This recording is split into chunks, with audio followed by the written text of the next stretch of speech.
Você sabia que, no início do país, havia racionamento de alimentos e outras coisas por causa da escassez? Eles racionaram papel e só forneciam para veículos de notícias de esquerda. Os de direita não tinham acesso.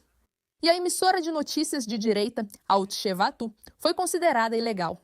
Então eles tiveram que colocar um barco em águas internacionais e foi assim que transmitiram o rádio. Então eles receberam. A mídia de esquerda dominou Israel nos primeiros 50 a 70 anos do país. A direita conseguiu, de alguma forma, alcançar uma mídia antes totalmente dominada.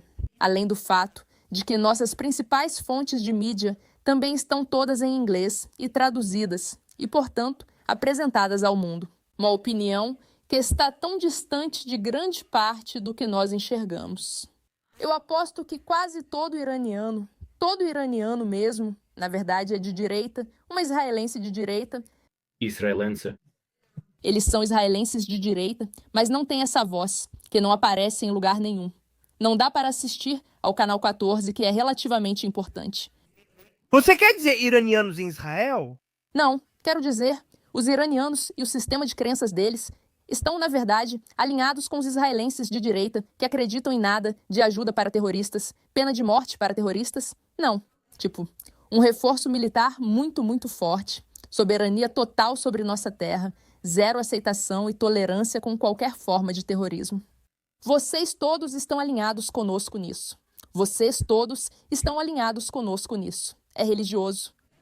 É isso que é considerado ser de direita em Israel. Então, basicamente, ter bom senso é ser de direita em Israel. Aliás, os reféns sequestraram isso aqui. O movimento dos reféns foi financiado em parte pelo departamento do governo Biden. Através da United States Agency for International Development, eles enviaram dinheiro para as pessoas que comandavam isso. Mas as pessoas que comandavam os reféns começaram antes como aquelas que estavam nos protestos anti-Banco do Brasil. Foi uma mudança total. Eles entregaram os reféns, o que considero provavelmente a coisa mais cruel que ocorreu.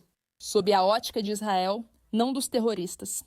Durante essa guerra, eles fizeram dos reféns uma pornografia política. Não há discussão sobre isso. Roy, você concordaria comigo. Eles foram transformados em uma pornografia política. A questão inteira era, e estava claro, que o Hamas dizia todos os dias algo como: os protestos estão nos ajudando, os protestos estão nos ajudando. Estamos causando divisão dentro de Israel. Estamos causando problemas dentro de Israel. E muitos dos direitistas estavam dizendo: nós realmente rezamos para que os reféns voltem para casa. Mas todo mundo precisa entender que se libertarmos milhares de terroristas em troca desses prisioneiros, e se tivéssemos estendido o muro por 2 anos, em vez de investir tudo desde o início, essas 200 pessoas, algumas minhas amigas, me deixam muito grata por estarem em casa. Seja qual for a situação, graças a Deus elas estão em casa. E vamos trazer as últimas 4 pessoas para casa também. Amém, aleluia, não é?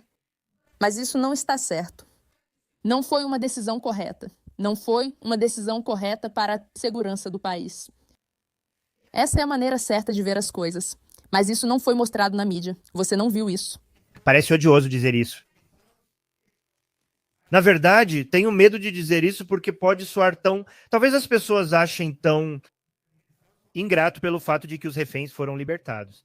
Me avise se isso for algo ruim de se dizer. E eu não direi se for, se você conseguir me convencer de que não está certo. Eu acho que prevenir outro 7 de outubro é uma prioridade maior do que trazer os reféns de volta. Né? Mas se você disser isso em voz alta, parece que você está dizendo que para... Os reféns. Aliás, quem criou essa pressão? A mídia criou essa pressão, porque isso não está certo. Não tem problema dizer de uma vez: claro, queremos os reféns em casa. Claro, ainda nos sentimos mal ao ver esses vídeos, que nem deveríamos ter começado a ver. Claro. Não queremos futuros reféns, nem milhares de terroristas soltos. A mídia israelense cobriu isso.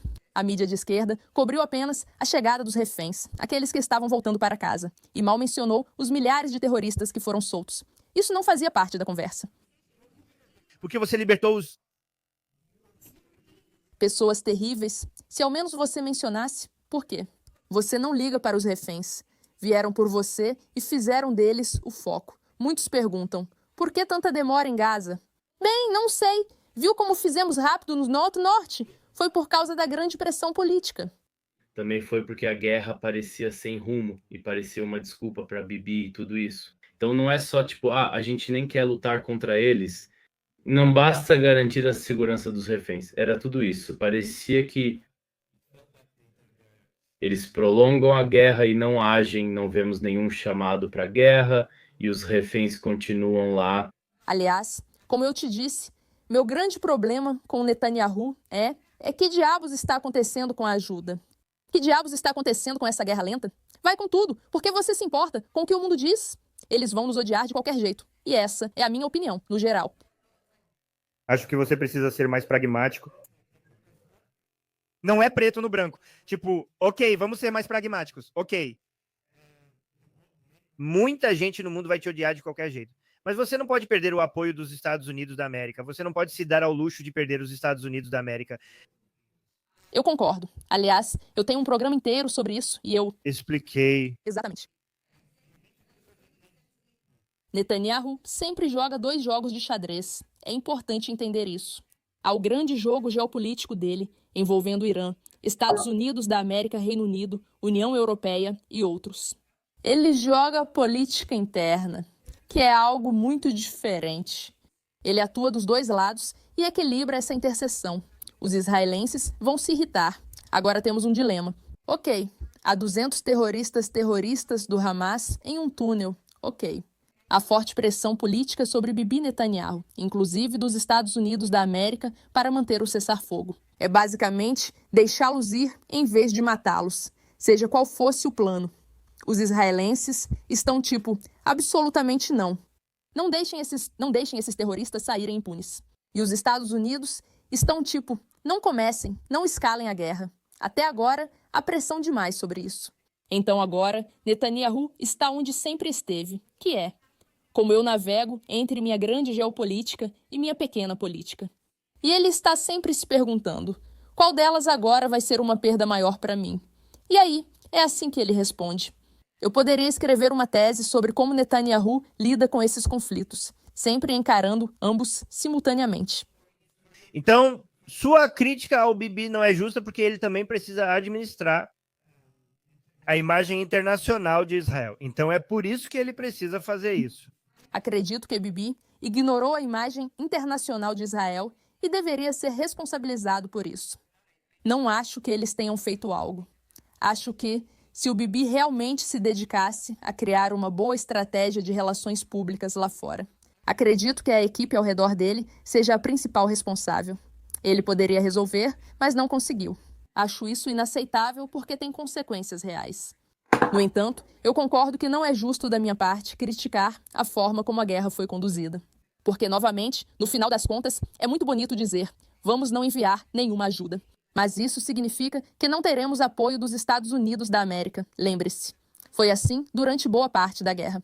Nós estávamos sob o governo Biden, que basicamente nos deixou de mãos atadas. As pessoas esqueceram disso porque ficaram muito confortáveis com Trump, mas nós estávamos de mãos atadas. Mas, para mim, a dependência dos Estados Unidos que Bibi Netanyahu, sob sua liderança e seu estilo de pensar, continuou mantendo. Ele não chegou, em determinado momento, a dizer, ok, precisamos descobrir como nos desvincular totalmente dos Estados Unidos e nos tornarmos independentes deles. E isso, para mim, é um verdadeiro problema. Eu vejo isso como uma questão. Novamente, é muito confortável para mim sentar aqui no meu quarto e pensar, eu sei como Bibi Netanyahu deveria governar o país. É ridículo, não é? É estúpido, é estúpido. E é idiota da parte de qualquer um pensar que realmente sabe todos os cálculos. Posso dizer que, pessoalmente, acredito que os reféns foram libertados devido ao assassinato no Catar. Porque Israel falou, dane-se a diplomacia, vamos apostar tudo. Acredito que deveríamos ter feito isso desde o início, como um povo respeitoso, para saber se seria possível. Trump ficou com o crédito. Claro, Trump ficou com o crédito. Isso é culpa da mídia israelense. Isso. Fiquei tão chocado quando o Witkoff estava realmente fazendo um discurso em Tel Aviv. Quando ele mencionou Trump, todo mundo ficou tipo, obrigado, Trump. E então, quando ele mencionou Bibi, toda a plateia vaiou ele. Eu fiquei tipo, você... São loucos. A mídia no nosso país, isso não é falado o suficiente. Nossa mídia é venenosa.